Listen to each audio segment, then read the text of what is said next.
ஒரு ராஜா இருந்தார்.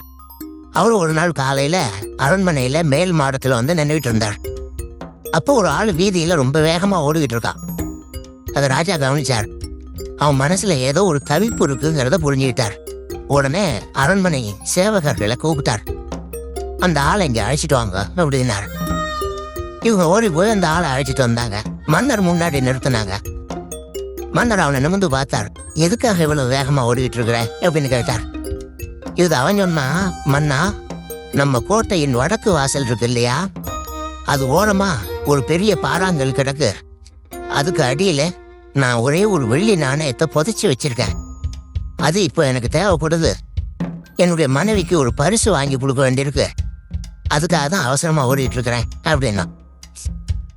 மன்னர் யோசனை கொண்டார். அப்புறம் சொன்னார், அதுக்காகவா இப்படி ஓடுற? பரவாயில்ல, அதை பத்தி கவலைப்படாத. நான் உனக்கு 10 வெள்ளி காசுகள் தர்றேன், வாங்கிட்டு திரும்பி போ அப்படின்னார். இவன் தலையை சொரிஞ்சான். மன்னா, நீங்க கொடுக்கறத ரொம்பவும் மகிழ்ச்சியோட வாங்கிக்கிறேன். இருந்தாலும் அதுக்கப்புறம் அந்த வடக்கு வாசலுக்கு போய் அங்க இருக்கிற ஒரு நாணயத்தை எடுத்துட்டு போடுறேனே அப்படின்னா. இதை வரப்பா, அந்த ஒரு நாணயத்தை மறந்துடு, உனக்கு 100 வெள்ளி நாணயங்கள் தரேன்றார். மன்னா, ரொம்ப மகிழ்ச்சி. உங்க மாதிரி தாராள குணம் வேற யாருக்கும் வராது. நீங்க கொடுக்குற 100 நாணயங்களையும் வாங்கிக்கிறேன். இருந்தாலும் வடக்கு வாசலுக்கு போய் அதையும் எடுத்துக்கிட்டா 101 ஆயிடுமே அப்படின்னாலாம். இதை வரப்பா, அந்த ஒரு நாணயத்தை மறந்துடு, அது எக்கேடாவது கெட்டு போட்டோம். நான் உனக்கு 100 பொற்காசுகள் தரேன், அதையாவது வாங்கிட்டு வந்த வழியிலே திரும்பி போடுன்னாராம்.